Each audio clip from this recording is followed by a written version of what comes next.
This is exactly how I set up to do a hip thrust using a barbell, which you can too, and it works even on a Smith machine. First off, let's start with the height of the bench. You don't want it too low and you don't want it too high. Just around about below your knee. If anything, this is probably a smidgen too high for me. But what you can do if the bench is too high is you can elevate your feet on a couple of plates just to bring you perfectly into that tabletop position. Now we're on the subject of tabletop position.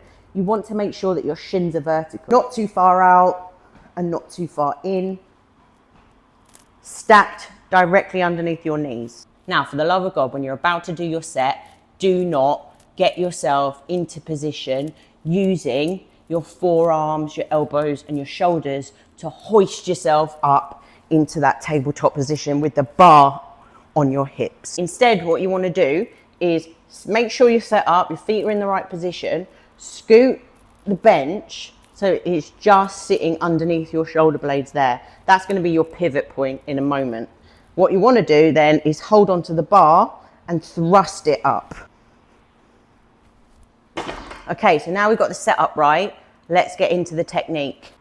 Where your shoulder blades meet the edge of that bench is where you're going to be hinging from. In this position, you need to tuck your pelvis under, push your rib cage down so that everything is nice and neutral in your torso.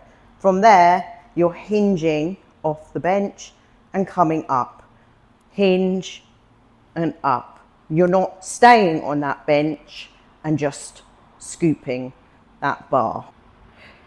Now let's talk about the depth. A lot of the time I see people go far too low. What happens is when you go too low and you're thrusting up, you're then starting to use more of your lower back and your hamstrings to get that weight up. Keep the range of motion relatively short. Try not to let your knees tip back towards you before you thrust up. How wide should you go with your feet?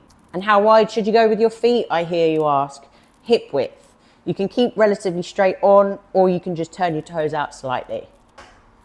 So put it together and what have you got? A bloody fantastic hip thrust. So no doubt you're not in the gym right now and you are going to forget every single cue that I blessed upon you. So I suggest you save this reel for later when you can watch it back whilst you're in the gym and thank me later. And if you thought that was good, imagine what it must be like to work with me one-to-one.